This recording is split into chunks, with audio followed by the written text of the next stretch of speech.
This is Gary DeMar. I am the host of American Vision's Vantage Point, and this is part 4 of my discussion with Dr. Gary North on Wayne Grudem's new book from Zondervan Publishing House, Politics According to the Bible.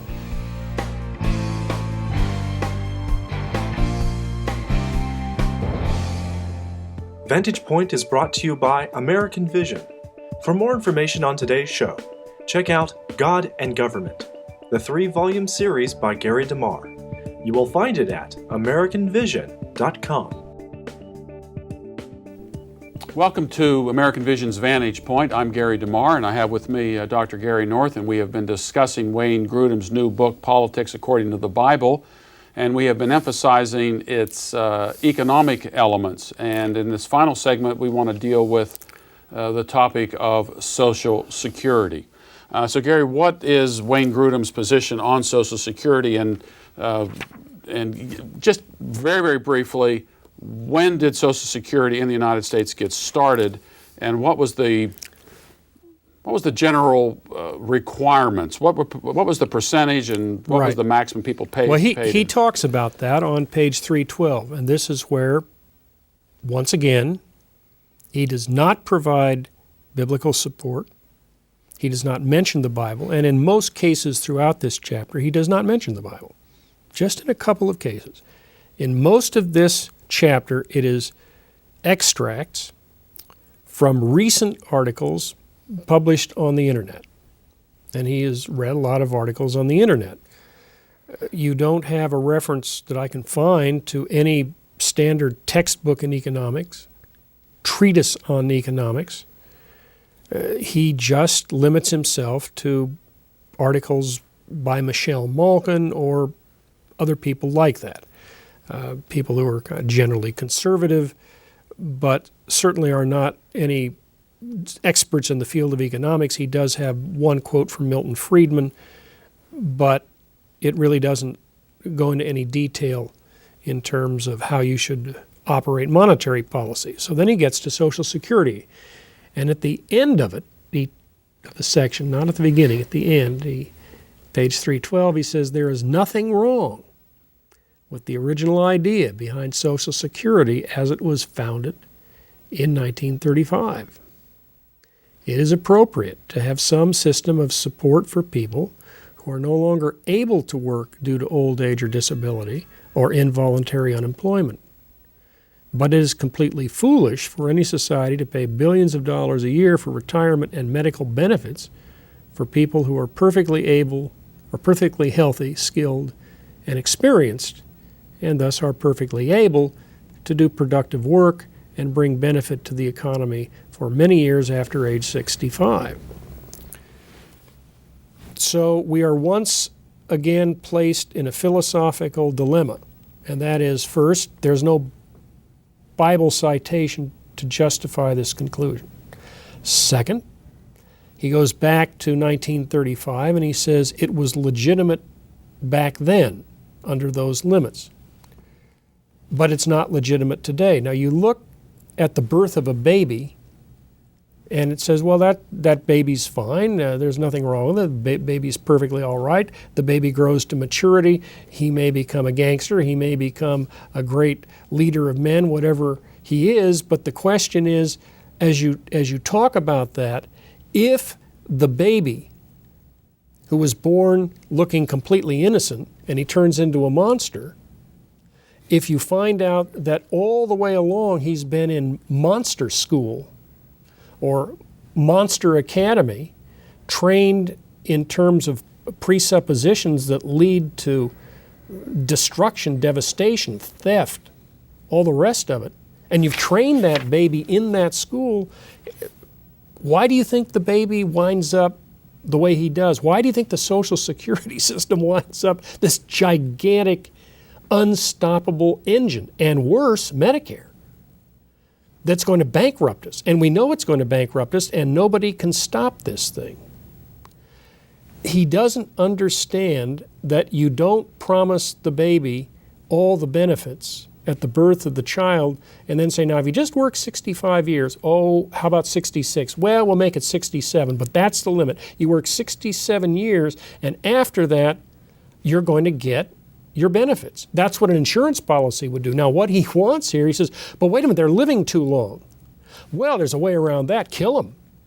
Of course, he doesn't say that. He wants to kill the program. But the point was, it was a program based on a promise, and it said if you work to age 65 and you put in all this money and you retire, you get the benefit. Don't tell me it's not fair. That was the contractual agreement. If you buy an annuity from an insurance company and you pay the insurance company the money for that annuity, and when you get to retirement age, they look at you and they say, wait a minute, life expectancy is a whole lot longer now. So here's the deal, we're not going to pay you off. You're making too much money, you don't really need the money, so we're not going to pay you. And the guy says, wait a minute, that's illegal. I gave you all the money all the years. No. You're making too much money, you're living too long, we're going to give it to somebody who really needs it. Well, the company would be taken to court, shut down. You can't do that. It's a violation of contract. This is the problem. He said it was right in 1935. The contract was signed. And you have that classic case, the famous case of the now legendary Ida Fuller. I found out about her in 1975. I've used her ever since. Now she's on the web, she's public. First retiree. She paid $22.50 into the system. She pulled out approximately $22,500. Now that was a sweet deal for her. Well, it was a Ponzi scheme. She got in early, she cashed out early, and the money rolled in. She lived to 100. Well, she lived too long. She didn't leave that money. That's what he's saying to everybody. The problem was it was a contractual agreement based on politics. And the contract being based on politics, amazingly enough, people say, gee, maybe we get a little more. Why don't we vote we get a little more? But it started off as what? 1% for the employee, 1% from the employer. To a maximum of $30. Yeah, so total $60 a year on $3,000 worth of income. Yeah, and Ida got out early enough, she only paid in $22.50. And not everybody was really in the system initially. Isn't that correct as well? Yeah, the government agencies were outside of it, churches were outside of it, and so forth. Churches, in fact, a pastor can get out of it. They're about probably one of the only groups about the only group left that can do that. The point is this: you start this seemingly innocent baby in 1935, where he says, well, it's legitimate. The state has a right to do that. And this is political.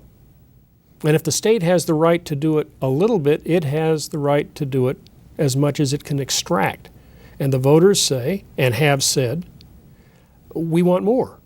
It's not fair, we want more. And so we're going to vote ourselves even larger benefits, which they did. And then came Medicare.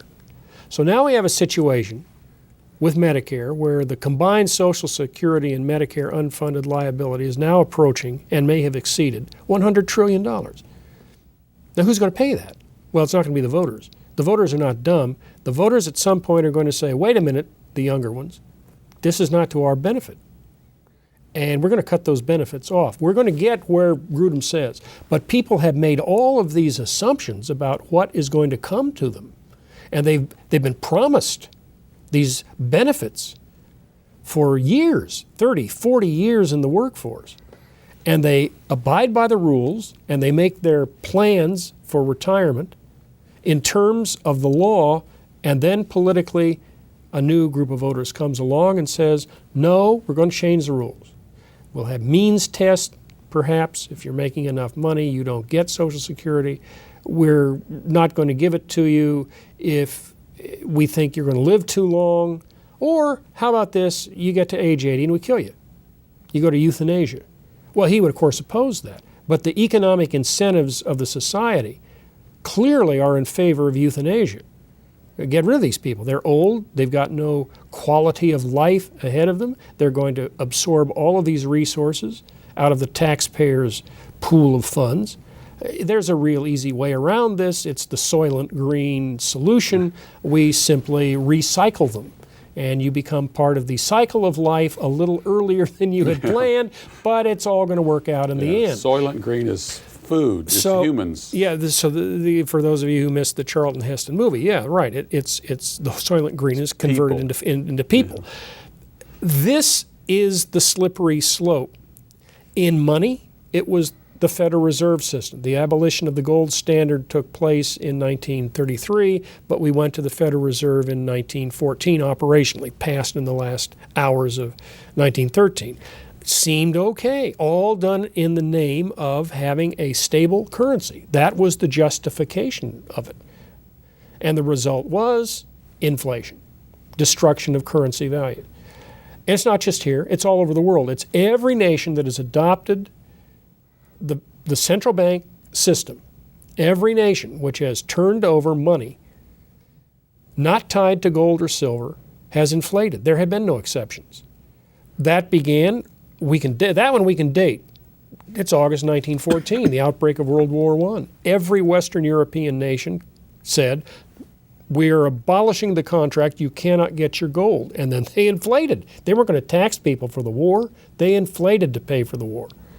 And that's what governments have done ever since. The moment you say that it's not weights and measures, you have transferred sovereignty over money to the government, and at that point, the government is going to strip you blind. They're going to debase the currency. There are no exceptions. This is universal. This is not once in a while or possibly it'll happen. There are no exceptions. So he commits to paper money government, and then he commits to 1935 version of Social Security, and he comes now in 2010 and says, in the name of the Bible, it's okay to turn over money to the government, and it's okay to set up a Social Security system. It just wasn't used right. Well, of course it wasn't used right. It was political. That's the whole point of politics. It's to use the power of the gun and the badge to take from one group and give it to another. He's now at the Goldilocks stage, which says, well, it's gone too far. Where does he want us to go back? 1970? Is that? He doesn't say. Is it 1978? Are we to go to 78? How can we just go back to 1935? You go to 1935, you're in the first term of the New Deal. Show me that's in the Bible. Show me that system of welfare statism is taught anywhere in the Scriptures. You can't find it. He's basically running against Alf Landon, and it's 1936. That's where this book is. This is Roosevelt running against Alf Landon. And he's trying to write off those of us who would have been Calvin Coolidge people as being, well, not really part of modern economic and political discourse. Now, I regard Calvin Coolidge as another lefty, and I want to get way earlier than that. Well, again, we've thanked Dr. North for coming and talking about Wayne Grudem's book, Politics According to the Bible, especially in the section dealing with economics. Dr. North has spent 35 years now? 38 years. 38 years working on an extensive commentary on the Bible from an economic point of view. He has finished Genesis through Revelation, and he is still tinkering with it a little bit, but is essentially finished. And it's unfortunate that Dr. Grudem didn't consult a single volume. Well, at least he didn't footnote it. Yeah. This is Gary DeMar with American Vision's Vantage Point. For more information on today's show, check out God and Government.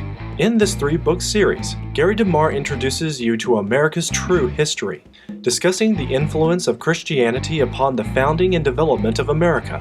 He presents a practical approach to developing a biblical perspective of the elements of society, challenging us to re-implement the values and priorities that made America great. Its factual documentation makes it ideal for Christians seeking to discover the truth of America's heritage. You will find this great work at AmericanVision.com.